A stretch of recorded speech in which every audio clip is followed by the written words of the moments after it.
mundo ng volleyball, isang kupunang pinoprotektahan ng corona at isang gutom na makuha ang kauna-unahan nitong All-Filipino title.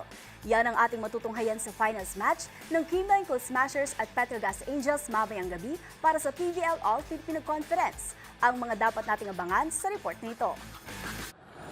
For the fifth time sa kasaysayan ng Premier Volleyball League, magtatapat muli ang Creamline at Petrogas sa finals sa isang best-of-3 series para sa korona ng 2024-2025 All-Filipino Conference. Ang dalawang kupunan ang may pinakamaraming paghaharap sa Championship Series sa Liga at muling magkakasubukan sa pagitan ng isang nagahari sa haba ng panahon at isang kupunang gutom sa kanilang kauna-unahang All-Filipino title. Pumasok sa finals ng Creamline para sa ikapitong sunod na conference at target ang kanilang ikalabing-isang PVL title at ikalimang sunod na All-Filipino crown. Ngunit haharang sa kanila ang Petrogas na sa kabila ng dalawang reinforced conference titles noong 2019 at 2022 ay hindi pa nakakakuha ng All-Filipino title. May malalim na history ang dalawang kupunan sa season na ito.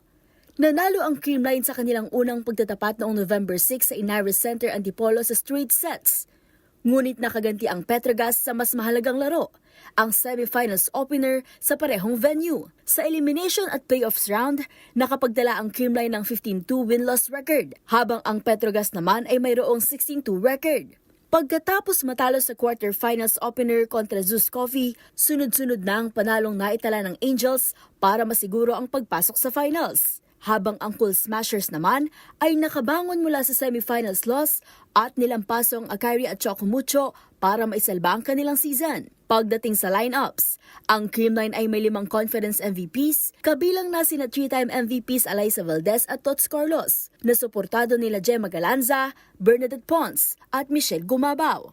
Samantala, ang Petrogas naman ay umaasa kay reigning All-Filipino MVP Brooke Van Sickle na may suporta mula kina Mayla Pablo na may 2 MVP awards, Jonas Abete at Aiza Maizo Pontillas. Magsisimula ang finals ngayong araw, April 9, sa Smart Araneta Coliseum, na susundan ng Game 2 sa April 10, araw ng Huwebes. At kung kinakailangan, gaganapin ang deciding Game 3 sa April 13, araw ng Sabado. Samantala, maghaharap din ang Chocomucho at Akari sa kanilang best-of-3 bronze medal series.